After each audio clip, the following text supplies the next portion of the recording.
Blessed to be with you, Kevin Miller in the morning, KIDO Talk Radio, and our ever-increasing efforts to make sure that we take care of the Second Amendment. We'll be joined by our great friend Dan Wass coming up next. But first, I want to remind you, Miller's Mission just around the corner. We begin Monday collecting, cash, pennies, dollars, nickels, dimes, quarters. Inviting you to join the Penny Patrol. Stop by the Nampa Walmart, Garrity and Franklin.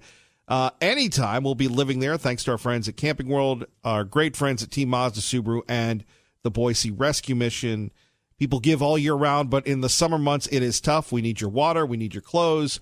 We need your, clothes for the kids and charitable donations. Yes, it can be in the form of pennies, dollars, nickels, all tax deductible, making a difference for Treasure Valley families. For more information on how you can help the Boise Rescue Mission, go to boiserm.org or go to KIDOTalkRadio.com and find out how you can join Kevin Miller's Penny Patrol.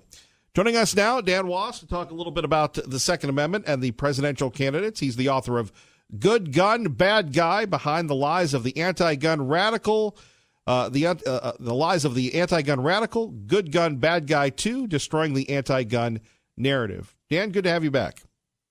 Hey, Kevin, I've been listening to your show. You're hitting a wide variety of topics, and you're doing a fantastic job. Thanks for having me. Well, it's a pleasure to have a patriot on that cares about the Second Amendment. Have you ever been targeted and vilified and slandered because you're saying, look, I have a right to protect myself and my family? Oh yeah, I have. I take shots from these clowns, these anti-gun clowns. We got one up here in Glens Falls, New York, who writes for a small no-name rag, and he constantly takes shots at me. But that's okay because when we get that stuff, we understand that we're ruffling their feathers and we're telling the truth, and they don't like it. Well, they particularly don't. When you hear Kamala Harris and others talk about a national emergency if they're elected president, and the next time, God forbid, there's a shooting, what goes on in your mind, and how does this derail us from the Founding Fathers' intent of giving us the right to keep and bear arms? Well, we have to look at what's the cause of the problem. So when kids in schools, for instance, get killed, somebody comes in and kills a bunch of people, children in schools, we have to, well, first of all, we expect the anti-gun left to come out and start blaming guns for it. But when we really start looking at what's really going on, human violence, not gun violence like they like to associate violence with guns, but when we look at human violence, we start to see the causes of human violence. And if we can get people to kind of look at that stuff, whether it's rampant pharmaceutical drug use or mental health issues or open border sanctuary cities, gang violence, gun-free school zones, which are probably the most dangerous and ridiculous and stupid thing we could possibly do. But when we start to look at that stuff, we realize that these are policies and these are things that Democrats support. And ironically, they're the ones who are pushing for more gun restrictions. So it doesn't, on the surface, it doesn't make any sense. But when you start to look deep into the conversation, you start to look at what they're really trying to achieve, we see that they don't really want to save lives as much as they want to ban guns. So that brings us to a whole other level of conversation as to why do they want to ban guns. And then we start getting into government, control over society and things like that. So we have to go layers deep on this conversation before we start to realize what's really playing out here. Well, and it seems that, now we've got the governor of Montana coming in. It seems every time there's a Democratic presidential contender and maybe some Republicans, they just go, how crazy can we get? Facial recognition, the idea that, you have these kids in the Colorado school shooting it up and saying, well, we should ban the parents from having guns. How, Dan, by the way, how crazy are these red flag laws? How dangerous are they to eliminating people in Idaho or New York or wherever from keeping and bearing arms?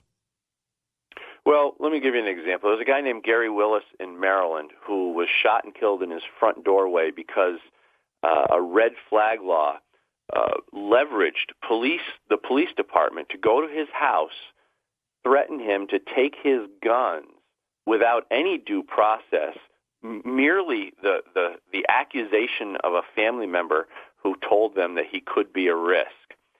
So red flag laws are as close as we've ever been to door-to-door confiscation. They give the police departments, they actually don't give the police, not only give the police departments the authority, they actually leverage the police departments and push them to a position where they have to go, because now we have Democratic presidential hopefuls, well, hopefully not, but they're pushing for a federal red flag law that would entice and encourage states with money, with grants, federal grants, to get on board with state red flag laws. It's a very dangerous thing. It has to be stopped, and luckily there's some groups like Gun Owners of America who are fighting this stuff. But it has to be stopped because it's very dangerous. And not only is it dangerous for gun owners, later on down the road, it's going to be dangerous for everybody, even the people who can't critically think, who are supporting these laws now.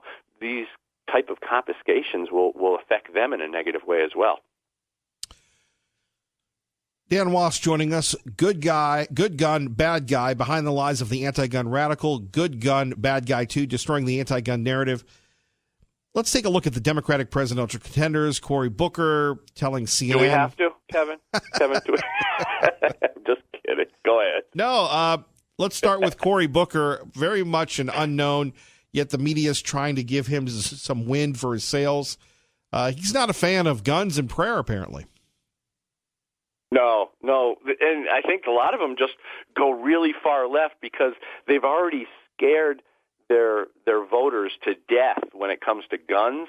So now what they want to do is they want to come out and say, hey, look, we've already scared the hell out of you, so we're going to tell you now that we're going to take the guns away from all these bad conservatives.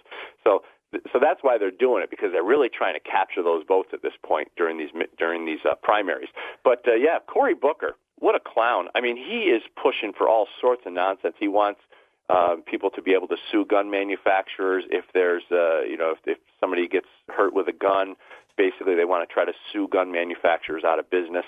This is like trying to sue a car manufacturer because someone was in a fatal accident. Just ridiculous.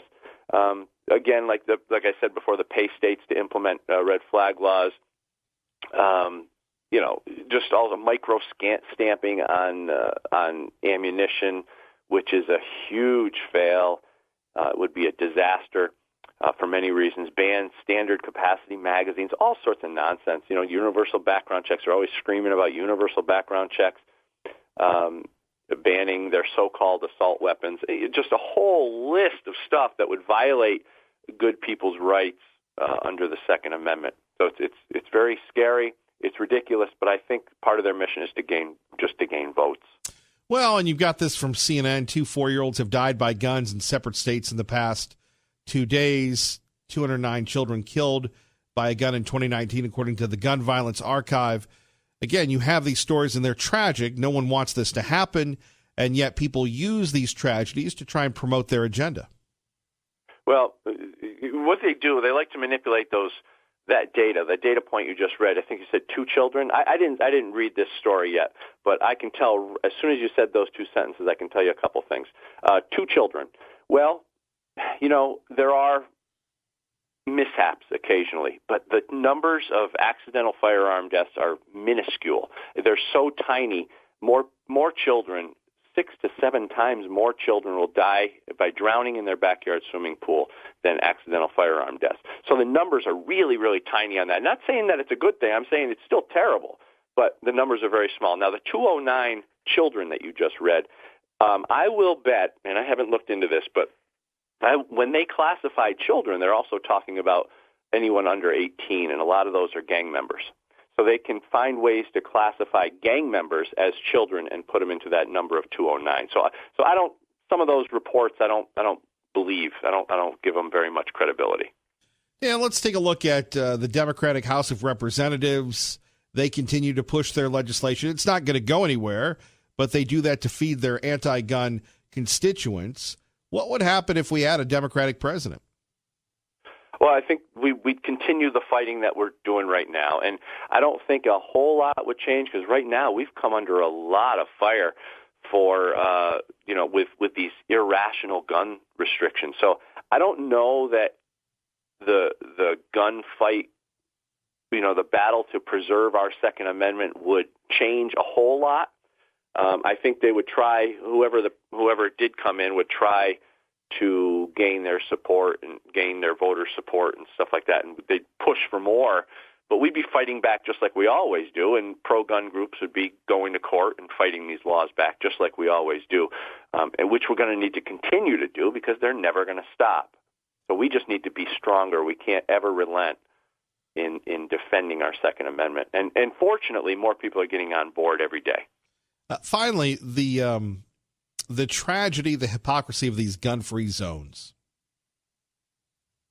Oh, well, let's talk about the Colorado STEM School. Unfortunately, a little hero named Kendrick Castillo went and tried to save his friends by rushing the killer. He ended up dying. And the reason he died is because that school was a gun-free zone, and there were no guns on campus to protect the kids. And gun-free zones are the most deadly thing that we could possibly do. Let me give you an example.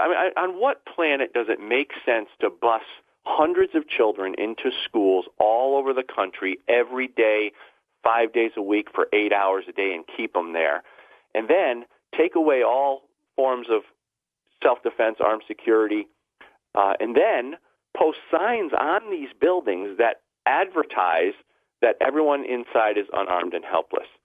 How does this make any sense? We see these school killings over and over and over, and the anti-gun left still pushes to keep these children in danger and to keep them helpless. And we're fighting desperately to get armed security in schools, whether that's armed security, whether it's trained staff, trained teachers. But I had a left-leaning radio host the other day try to corner me with a question. He said, "Well, Dan, don't you think that it only took 2 minutes for the cops to get there, and don't you think that saved lives?" And I said, "Well, in 2 minutes there were 9 people shot and 1 person died. You tell me, was 2 minutes quick enough? But I would have preferred a teacher, armed and trained, had a 9mm in their belt and could have taken care of the situation in 5 to 10 seconds." Dan Wass, if people want to get a hold of you, what can they do? They can go to goodgunbadguy.net or goodgunbadguy.com. Well, brother, we appreciate you. Thank you very much, sir. Thank you, Kevin. Appreciate it. Talk soon. Yes, sir. Dan Wass joining us. Check him out, Amazon.com. Coming up next, Amazon versus Walmart. And finally, what's going on in Middleton? And how would you react if all of a sudden your favorite principal got the boot? Would you be marching on the schools?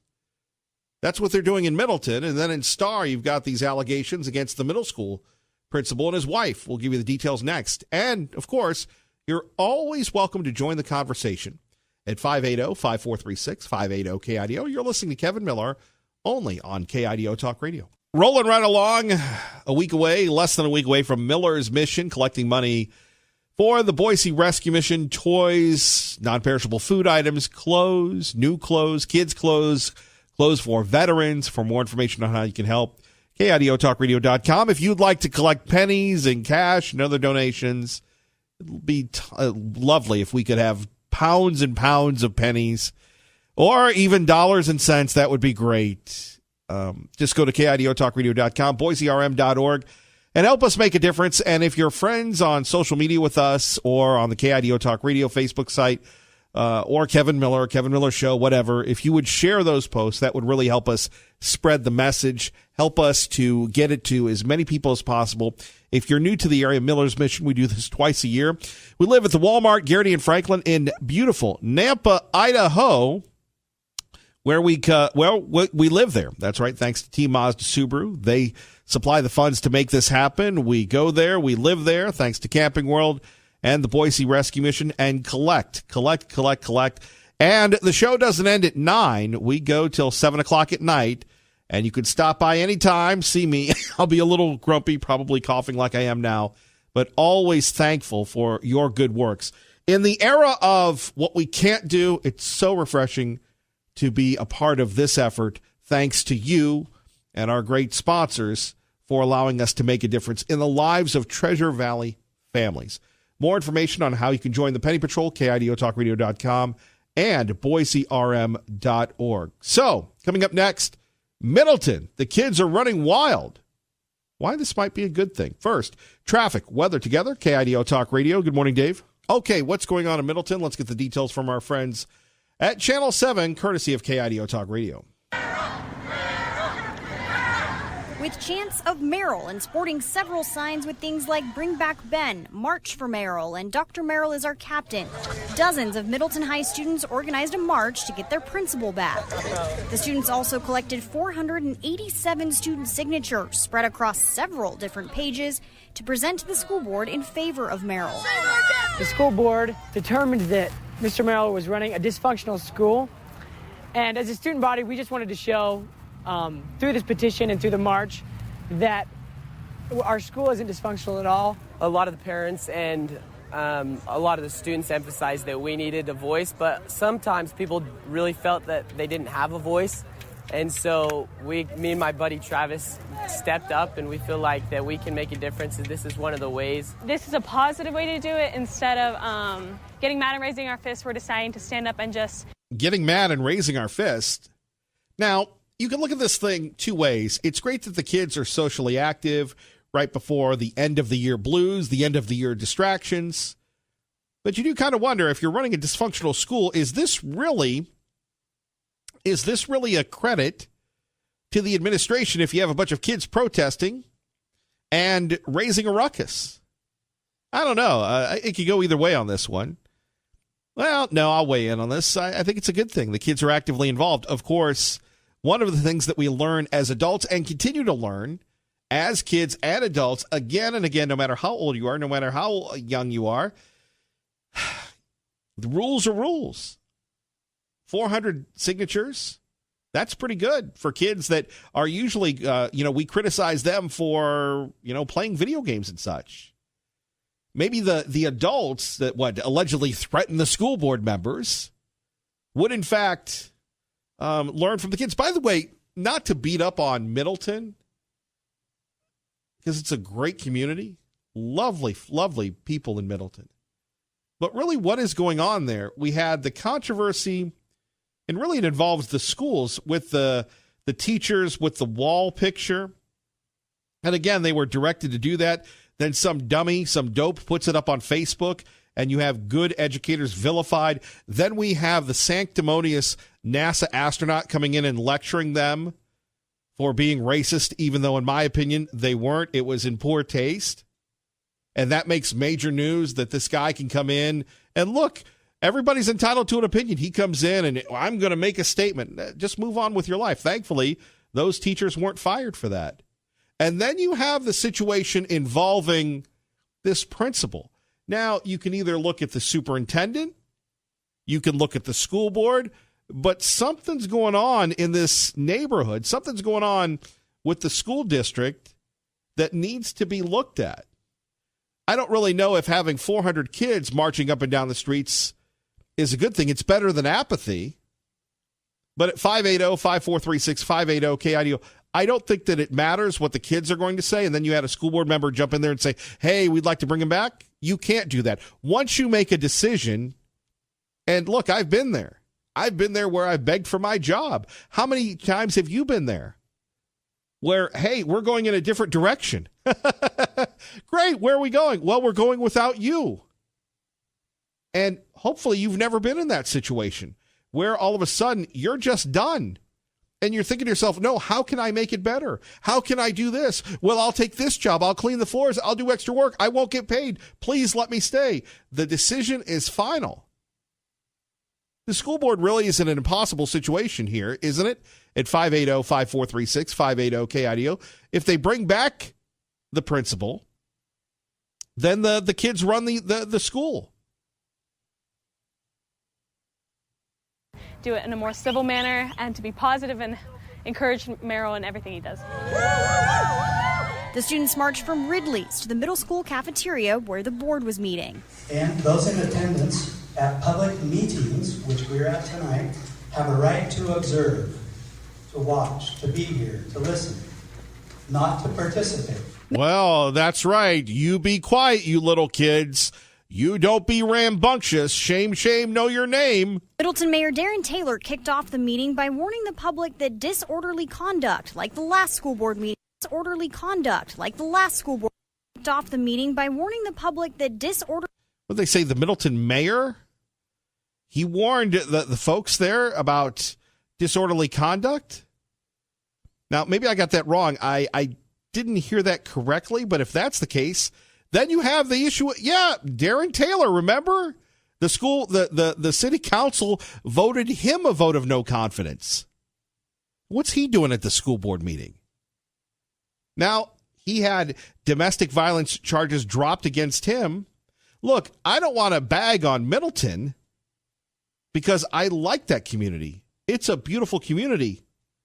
But you take a look at dysfunction here. We're going to break this down, but I'd love to get your thoughts on this if it were your school that this was going on. At 580-5436, are there any adults there? And this is a tough situation for these guys and gals, but, okay, you go back to the mayor who got a vote of no confidence, had charges charged against him, then dropped against him.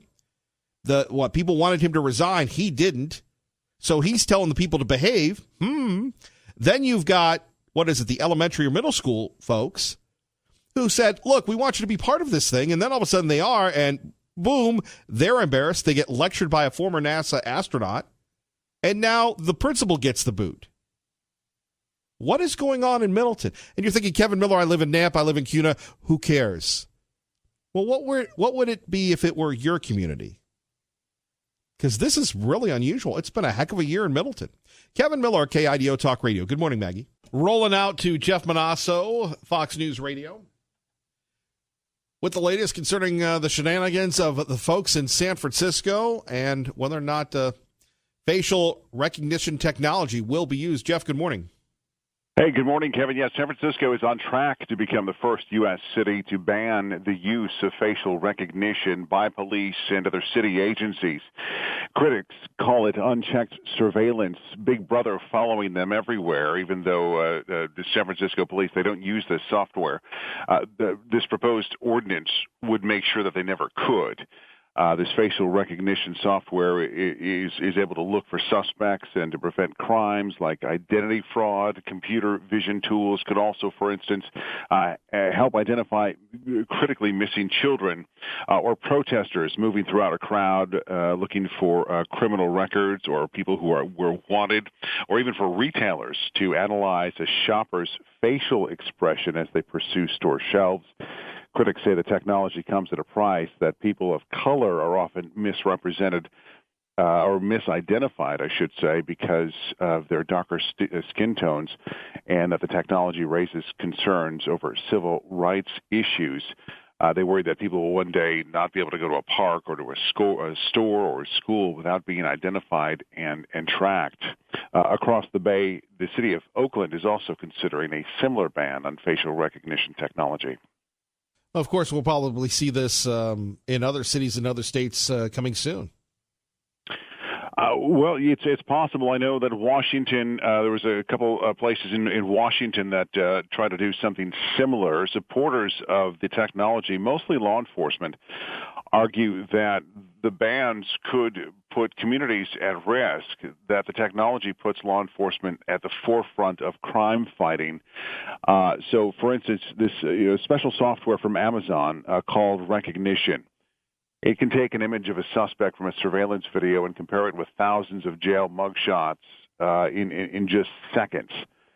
It's how police in Oregon caught Travis Daffer. He's a convicted thief that they got there. The software also caught a suspect who had changed his appearance by shaving his beard. The San Francisco ban would not impact facial scans being used by the federal government, so at San Francisco Airport or the Oakland Airport or at private businesses that use surveillance images on private servers. They'd still be able to use this stuff. but the city would not use it. And so the San Francisco Board of Supervisors, if they ban this software, which they are expected to do, they're expected to vote for that, it would be the latest example of San Francisco restricting tech that it basically helped invent. Amazing. Jeff, we always appreciate it. Thank you, sir. Thanks, Kevin. Jeff Manasso joining us. Quickly to John in Middleton to talk about, the craziness that is Middleton. Good morning. Hey, Kevin. Yeah, I just called in to answer maybe questions you have. I worked for Middleton, worked for Merrill for a year, and he's a great guy.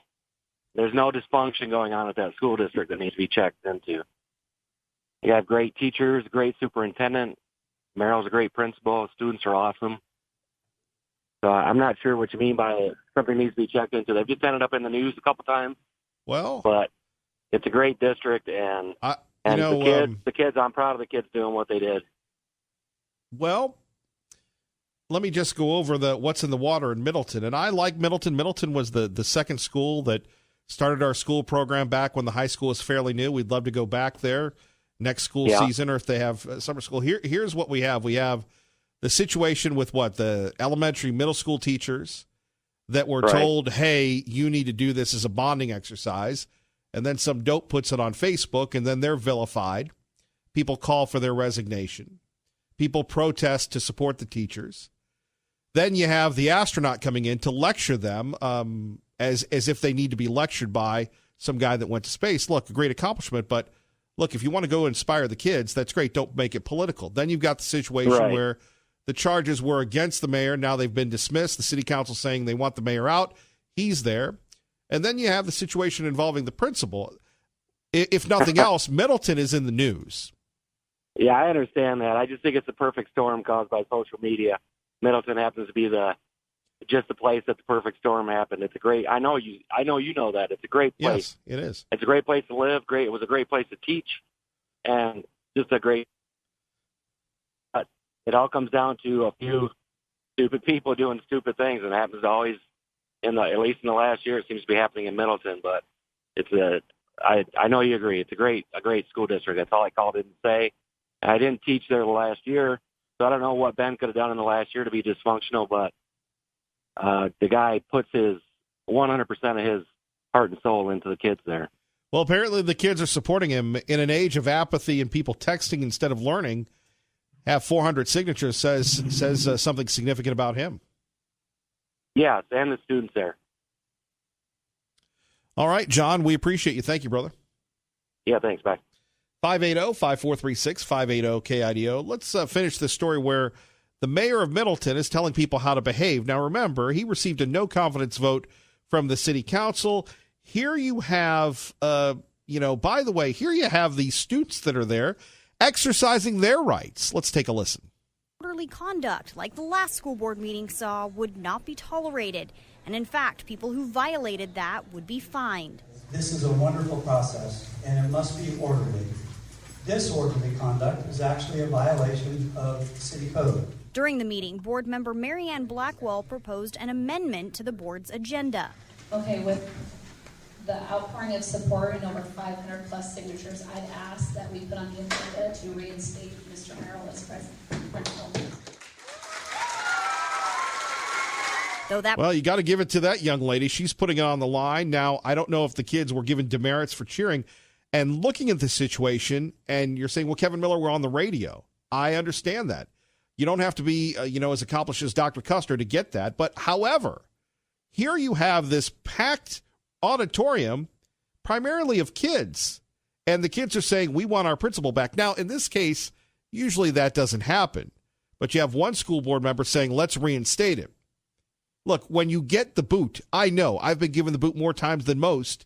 It's done. Very rarely do you come back, but let's continue.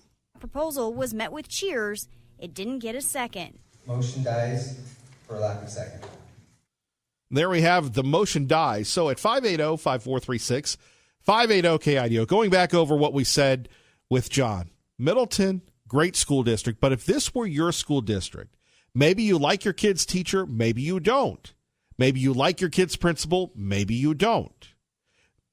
If this happened in your school district, would you support the kids that are saying bring back the principal? Unfortunately, there are rules, and the board has voted. They've decided the principal's got to go. Then you have the allegations. I forgot to even put that in there. Then you have the allegations of people pushing people or something during the school board meeting. Thankfully, we have people passionate about education. 580-5436, 580-KIDO. This is not good for the community. It's not good for the Treasure Valley. Liberty Linda joins us now. Kevin Miller, KIDO Talk Radio. Good morning, Liberty Linda. Good morning, Kevin. Sounds like you've got a mess going on up there.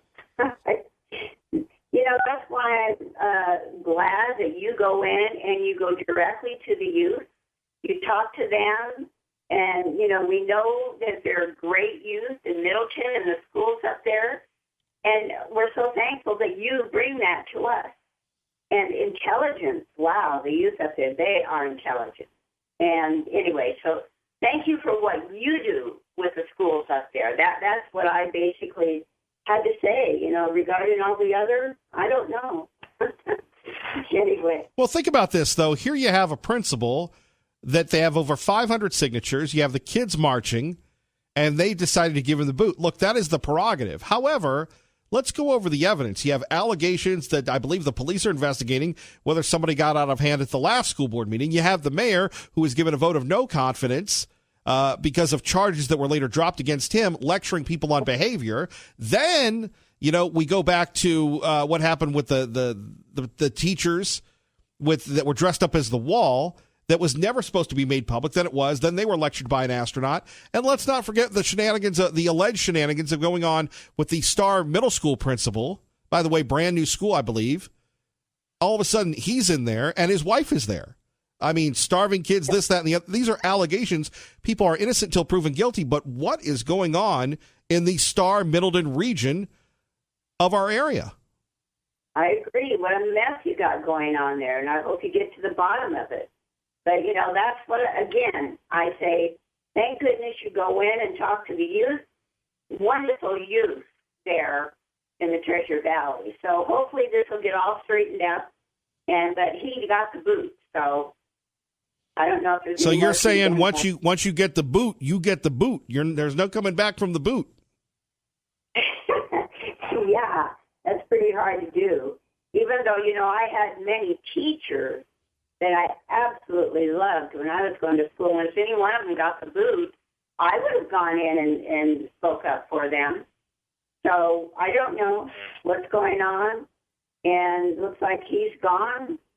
And anyway, move on. And so thankful that we know that there are marvelous children up there, absolutely marvelous, with great goals that they have made for themselves. So we know there are good teachers up there.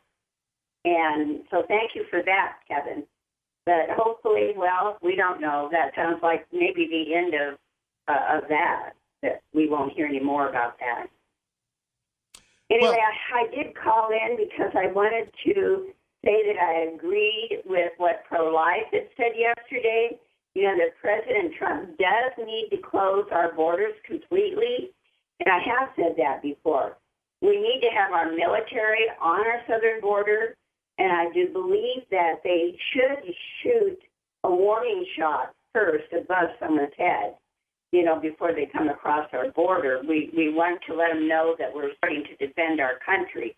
We also need to defend our voting rights, our language, and we need to have anyone that comes into our country to honor our flag. So anyway, I wanted to say that absolutely now, of course, we have Governor of Montana entering the race. So that makes about 30 against Donald Trump? Yeah, and I don't really know why the governor of Montana is jumping in. Maybe there's nothing to do in Montana. By the way, for those that are just tuning in, let's take a listen. As a Democrat governor of a state that Trump won by 20 points, I don't have the luxury of just talking to people who agree with me. It's not like they don't have enough choices on the Democratic ticket. It takes about 30 people altogether to replace one President Trump. And in fact, I don't think all 30 of them to even come close to replacing one Donald Trump. So that's what I've got to say about it. So anyway, Donald Trump will triumph. He will win, even with 30 up against him. How about that? Liberty Linda, we appreciate your listening from Utah, and God bless you. May the Lord bless you as well, and you have a great day, Kevin. You too. Thank you, Liberty Linda. Thank you. Bye-bye. Bye-bye. Coming up next, Ellen DeGeneres answers the question whether or not she would allow President Trump on her show, Amazon versus Walmart, and how you can make a difference, coming up next week in the Treasure Valley. All that and more before Fox News at the top of the hour. Kevin Miller, KIDO Talk Radio. Did a bit with him, and so I knew him then. I have not spoken to him since he's run for president or become president. Would you like him to come on the show? No. Why not? And from a previous interview, Ellen DeGeneres, how old is it? Matt Lauer was still on the Today Show. Kevin Miller in the morning, KIDO Talk Radio, proudly supporting the president, proudly supporting conservatism as we wake up on the right side. Traffic and weather together. KIDO Talk Radio. Let's get you to work safely and on time. Good morning, Dave. Back to the phones. Tea Party Bob joins us now. KIDO Talk Radio. Good morning, sir. Good morning, Mr. Miller.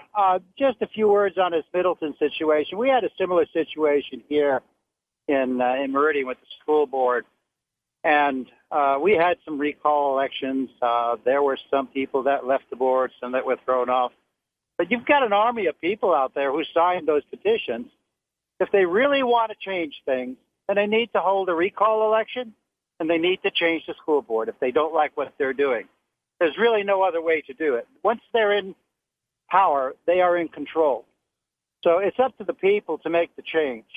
If you don't like what they're doing, get them out. I remember you fought the school board and they beat you. Oh, well, you got to understand, too, you had the governor behind them. You had all of the businesses behind them. You had the developers behind them because they were all in it for money. Understand that. This is all a money game when you get into politics. People don't get that. It's not about anything but dollars and cents. And if you don't change it, it will never change. I think that's a stretch with this Middleton situation. Say again? I think that's a stretch with the Middleton situation. You know, stretch or not, it's a very simple process. You either recall these people or you don't elect them the next time around. Then they'll get the message that you don't like what they're doing. You can't sit there on the sidelines and not do anything. If you want the change, you have to make it happen. Let's face it, though, the school board's made the decision. They're not bringing him back.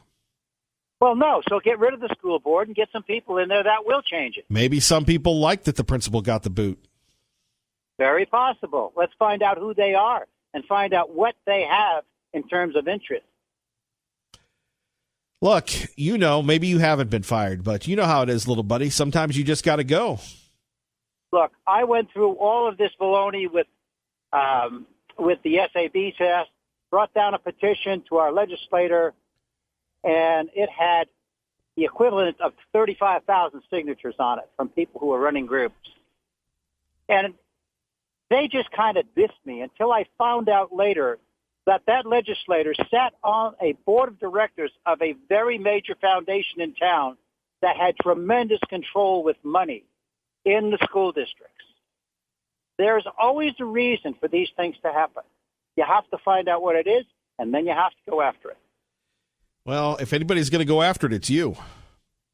Well, I don't live in Middleton, so I'm not going to get involved in this one. I got enough problems. On my way up north again. Well, safe travels. Thank you, my friend. You have a great day today. You too. Bye-bye. Bye-bye. Our great friend, Tea Party Bob, publisher of the Gem State Patriot, seeking to expand his empire. Coming up next, has social justice and social media taken over the very fabric of the country when it comes to young people?